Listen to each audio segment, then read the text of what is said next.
Orasi alumni Fakultas Ilmu Sosial dan Ilmu Politik.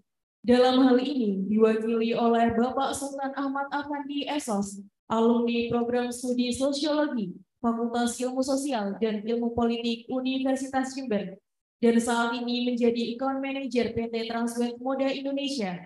Kepada yang terhormat Bapak Sultan Ahmad Afandi Esos, kami persilakan.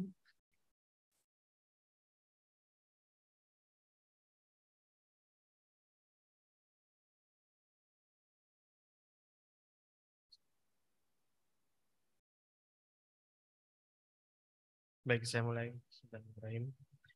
Yang terhormat para Bapak Ibu Senat Fakultas Ilmu Sosial dan Ilmu Politik Universitas Jember. Yang terhormat juga Dekanat Fakultas Ilmu Sosial dan Ilmu Politik Universitas Jember. Yang terhormat kepada Bapak Ibu Kepala Jurusan dan Kaprodi Fakultas Fakultas Ilmu Sosial dan Ilmu Politik Universitas Jember. Bapak Ibu dosen yang saya hormati dan wakil wali orang tua yang berbahagia peserta yudisium hari ini, serta teman-teman dan adik-adik peserta yang berbahagia menjadi peserta yudisium pada pagi hari ini. Assalamualaikum warahmatullahi wabarakatuh. Om Santi Santi Om, Namo Buddhaya, salam kebajikan. Perkenalkan, saya Sultan Ahmad Afandi. Saya lulusan dari program studi sosiologi tahun 2018. Saya masuk di tahun 2013, jadi ini 5 tahun setelah saya lulus, saya kembali lagi ke kampus. Kondisinya jauh sangat berbeda, seperti itu. Profesi saya sekarang sebagai karyawan swasta, saya berstatus sebagai account manager dari salah satu perusahaan swasta di bidang pengelolaan lingkungan, yaitu Transwaste. Kami menyebutnya seperti itu. Itu basicnya adalah mengelola limbah bahan beracun berbahaya. Maaf, saya sedikit agak nervous karena lama sekali saya nggak pidato di depan Bapak Ibu seperti ini, jadi rodok ndredeg. Ya, saat ini saya hadir untuk menyapa dan mengucapkan selamat kepada teman-teman serta adik-adik sekalian yang telah selesai melewati tahap pertama dari kehidupan. Mungkin ada yang lulusan D3, D4, S1 juga tadi disebutkan ada yang telah S2 magister dan juga program doktoral pasca sarjana. Saya ucapkan selamat sekali lagi. Saya menyebutnya ini tahap pertama karena setelah ini adik-adik, terutama yang baru fresh graduate ya, menjelang ya, sebelum wisuda ya, ini akan memulai perjalanan yang cukup panjang dan melelahkan, seperti itu. Jadi setelah ini akan dipenuhi tantangan bagaimana mencari kerja, kemudian ditolak beberapa kali, lalu masih dengan egonya yang cukup tinggi bahwa saya lulusan ini, seperti itu. Jadi prosesnya juga akan memakan waktu, cukup melelahkan, cukup memakan hati, jadi tetap harus kuat, seperti itu. Nah, tentu sudah ada juga yang mungkin mengalami kecemasan, jadi sebelum lulus memikirkan setelah ini mau ngapain, kemudian lulus seperti apa, kemudian mau usaha tapi nggak ada modal, orang tua ngasih duitnya sedikit tapi mau usaha apa, bingung, mau daftar CPNS juga caranya gimana, sedangkan sertifikatnya belum keluar, seperti itu. Jadi kecemasan-kecemasan itu mungkin juga saya pernah mengalami juga seperti itu. Saya sudah menulis sedikit pengalaman saya, cuma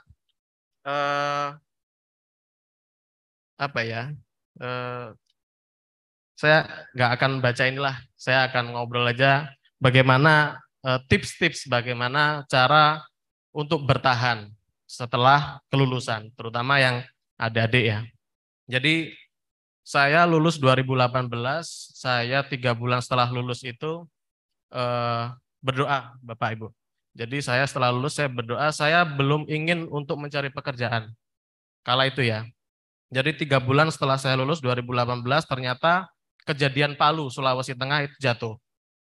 Jadi saya pertama volunteer dulu, ikut program volunteer dulu. Saya 1 bulan 10 hari berada di Sulawesi Tengah mengalami kondisi yang namanya survival ya.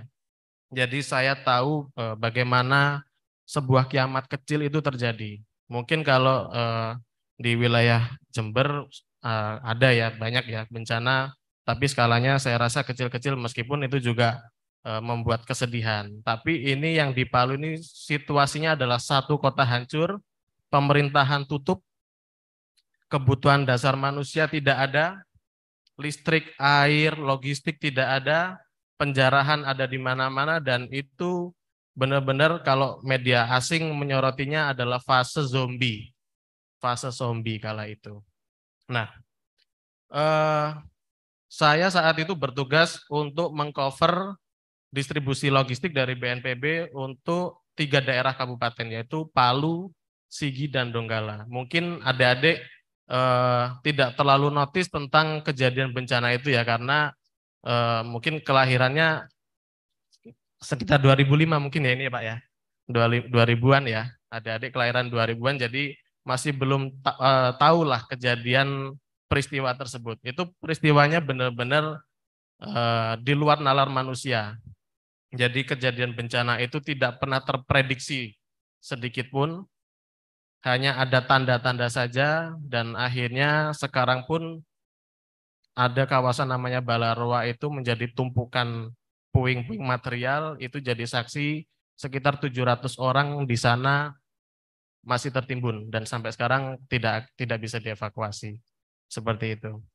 1 bulan 10 hari saya di sana. Setelah itu selesai, saya pulang ke rumah karena harus mengikuti tes CPNS. Jadi jujur ya, jadi perjalanannya tidak ujuk-ujuk saya berada di posisi seperti ini, tidak. Jadi setelah saya lulus, kemudian saya volunteer, saya sempat ngelamar kerja sana sini di BUMN, CPNS, kemudian beberapa swasta, dan semuanya gagal. Semuanya gagal. Tidak ada yang berhasil. Saya sempat stop, tidak bekerja, tidak ngapa-ngapain lah. Itu selama 8 bulan. Selama 8 bulan. Jadi pengangguran itu capeknya bukan capek nggak ngapa-ngapain, tapi capek mikir. Wah ini gimana ini? Kalau yang cowok-cowok mikirnya mungkin, waduh, pacar saya sudah harus minta dilamar ini, sedangkan saya nggak punya uang. Saya mengalami kondisi itu. Jadi ketika, mohon maaf agak curhat Bapak Ibu ya. Jadi ini namanya orasi, bukan orasi ilmiah, tapi orasi kehidupan ini. Jadi ketika pacar saya minta dilamar dan saya nggak punya apa-apa waktu itu, nah itu yang bikin sedih. Bikin sedih. Ternyata sang pacar dilamar duluan oleh pekerja tambang. Wah, pekerja tambang kita udah tahu lah gajinya seberapa gitu kan. Waduh, akhirnya saya ya sudahlah, mungkin karena bukan jodohnya ya Pak ya, bukan jodohnya, jadi saya harus move on. Meskipun kala itu saya masih ingat ya, 8 bulan saya stop, nggak ngapa-ngapain, daftar sana sini. Akhirnya pada sebuah ketika, pada sebuah momentum, udah saya berhenti, nggak harus seperti ini. Saya harus keluar rumah. Jadi kala itu saya keluar rumah, saya mengerjakan 3 pekerjaan sekaligus, teman-teman. 3 pekerjaan sekaligus. Dan semuanya bukan di bidang saya, bayangkan. Pertama, saya sebagai seorang teknisi jaringan.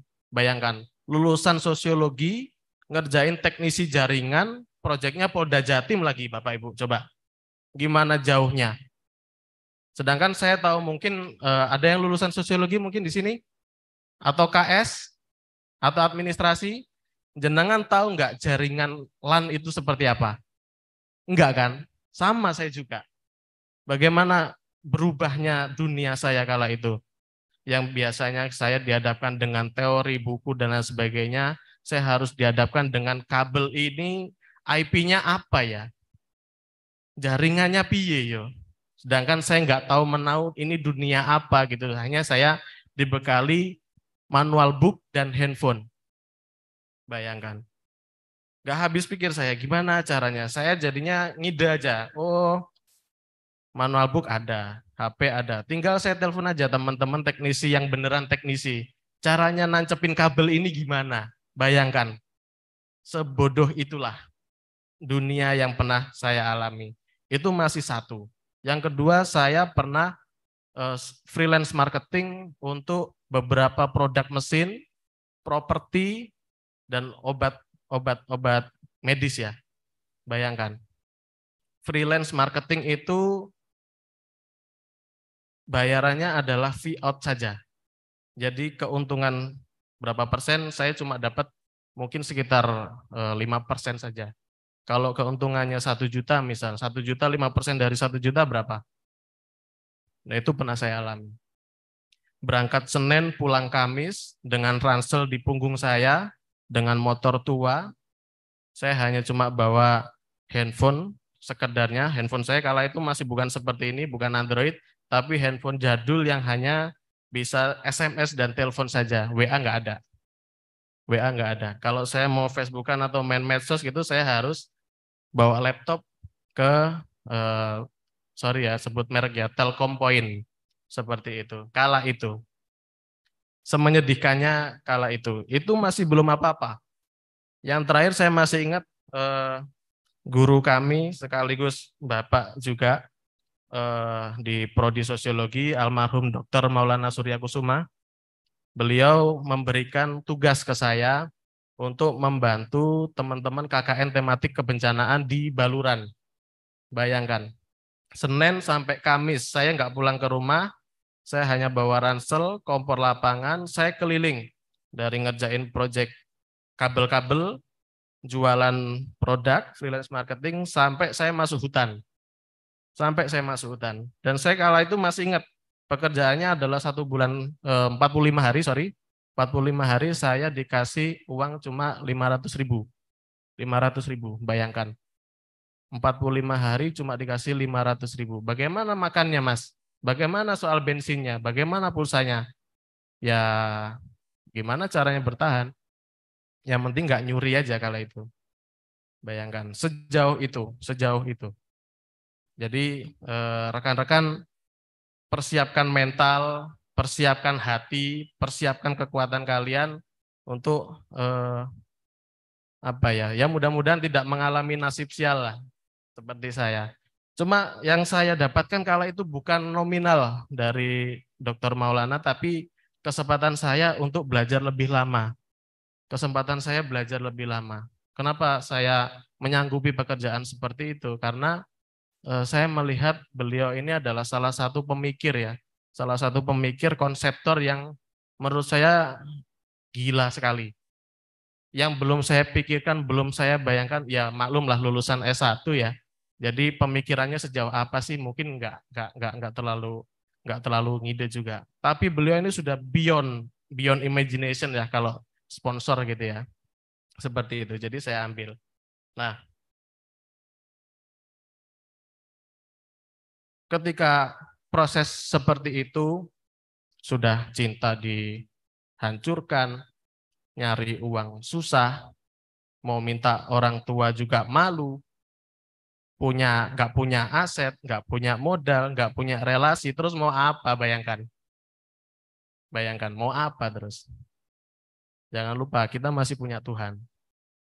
Saya masih ingat sekali ketika proses itu saya jalani selama 8 bulan juga. Ketika saya pada posisi sangat capek sekali dan saya pengen menyerah, saya berdoa sama Tuhan. Ya Allah, saya sudah capek. Silakan setelah ini kau mau apa-apakan badan saya, silakan. Saya pasrahkan semuanya. Dan ternyata benar. Seminggu saya ingat persis, seminggu setelah kejadian itu, setelah saya berdoa itu, keajaiban itu ada, datang. Keajaiban itu beneran datang. Ini bukan ngomongin orasi ilmiah ya. tapi ngomongin kehidupan, real kehidupan. Setelah saya berdoa, seminggu kemudian doa saya ini ternyata diijabah. Pekerjaan yang semula tidak ada hasil, mulai ada hasil. Saya dipanggil, saya bukan mendaftar ya, tapi saya diminta. Saya diminta untuk masuk ke perusahaan yang saat ini saya sebagai profesi di sini, di Transvis, saya diminta. Jadi wawancaranya cukup sederhana sekali. Mas Sultan di mana? Saya di Baluran, Pak. Bisa ketemu di lapangan futsal enggak? Bayangkan. Bisa, Pak. Ketemu di lapangan futsal, ngobrol sebentar. Saya enggak tahu bahwa ternyata beliau ini adalah direktur ternyata dari salah satu perusahaan multinasional yang sekarang jadi profesi saya. Wawancaranya hanya sederhana sekali. Gimana Mas Sultan? Kesehariannya seperti apa? Gitu. Kalau sudah berkeluarga belum? Belum. Gini. Selesai sudah. Ya sudah, besok mulai kerja ya. Lah, mulai kerja apa ini? Saya nggak tahu bidang profesinya apa. Sudah masuk dulu, nanti kita belajar bareng-bareng. Seperti itu keajaibannya. 3 bulan bekerja trial, 3 bulan berikutnya kontrak pertama saya, 3 bulan berikutnya saya kontrak permanen, dan 3 bulan selanjutnya saya langsung masuk di manajerial. Bayangkan. Saya kalau ngingat kisah-kisah lama saya ini juga kadang sedih juga. Saya sekarang juga agak merinding juga kalau ingat-ingat masa itu. Bayangkan. Dan itu bukan karena saya S1, bukan. Bukan. Dan itu bukan karena saya punya relasi, enggak juga. Atau orang tua saya seperti ini, enggak juga. Maksudnya ya memang orang tua saya PNS ya, tapi saya sama sekali enggak pernah mengandalkan ke PNS-an orang tua saya, enggak sama sekali enggak. Mungkin fasilitas yang diberikan orang tua hanya sepeda motor saja buat saya jalan, udah itu aja. Selebihnya enggak ada. Saya harus cari sendiri. Nah, ingat 3 pekerjaan yang saya lakukan tersebut. 3 pekerjaan itu mulai ada hasilnya, dan hasil dari 3 pekerjaan itu sebenarnya rencana saya untuk melamar calon saya tadi sebenarnya. Karena pasangan saya sudah nggak ada, ya terpaksa saya nggak punya harapan lagi. Ya sudah, uang ini saya kasihkan ke ibu saya semua. Ke ibu saya semua. Dapat 1 juta, dapat 500 saya kasih ibu. Dengan alasan apapun. Bu, ini buat jajan. Bu, ini buat jalan-jalan. Bu, ini buat hura-hura. Buat ini. Sampai ibu saya ngomong, stop Le, kamu harus nabung. Dah dari situ saya saya stop. Saya stop. Tapi memang Tuhan yang tampak itu memang ibu ya. Memang ibu, memang orang tua. Jadi kunci dari posisi saya yang ada di sini yang bisa ngobrol seperti ini adalah di ibu saya. Jadi kunci yang paling utama adalah tetap ibu. Ibu, orang tua, itu yang paling penting. Bahagiakan ibu kalian, bahagiakan orang tua kalian, jangan sok membahagiakan, tapi benar-benar buktikan. Meskipun, mohon maaf, kadang ada orang tua yang agak kurang ya ke anak-anaknya ya, tapi kita sebagai anak wajiblah, seburuk-buruk orang tua kita itu adalah orang tua kita. Seburuk-buruknya itu adalah orang tua kita, dan kita wajib kasih yang terbaik ke mereka. Itu sudah kunci. Kenapa saya bilang kunci? Karena saya berpikir ke belakang, kok bisa ya saya posisi seperti ini? Bos saya yang ngasih posisi saya seperti ini pun juga bingung, Pak. Kenapa dia kasih memo ke saya untuk jadi account manager, dia juga bingung. Padahal yang tanda tangan dia. Gitu. Rahasianya apa? Mungkin rahasianya karena ibu saya ridho ke saya. Doa ibu saya. Seperti itu. Itu sedikit ya, sedikit. Nah, saat ini saya akan menyampaikan realita yang ada di lapangan, teman-teman. Jadi realita di lapangan adalah saat ini negara Indonesia lagi giat-giatnya membangun. Jadi mulai infrastruktur, kemudian berbagai bidang, properti, pertambangan, smelting, pertanian, peternakan, maritim, semuanya dibuka secara lebar. Dan itu dimulai tahun-tahun ini. Jadi persiapkan mental teman-teman sekalian. Persiapkan skill teman-teman sekalian. Jangan hanya, kalau saya boleh ngomong, jangan hanya mengandalkan gelar saja. Saya sering lihat CV teman-teman pelamar yang dikirim ke saya gitu kan. Saya lulusan S1 kampus A, kampus B, tanpa memberikan skill yang kami butuhkan.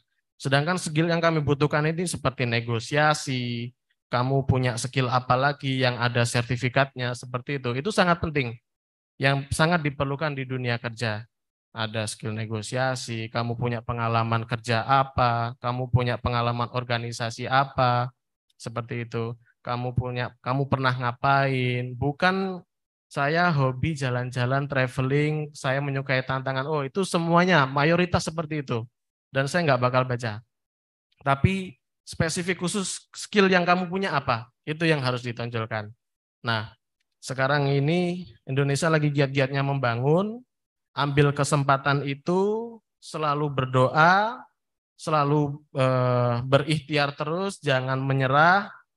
Kemudian song-song di 2045 bahwa teman-teman, adik-adik saya 2045 adalah pemimpin di masa akan datang itu. Jadi kita harus semangat, kita harus kerja keras, harus doa nggak boleh putus, dan paling penting adalah kita harus selalu membahagiakan orang tua, terutama ibu kita.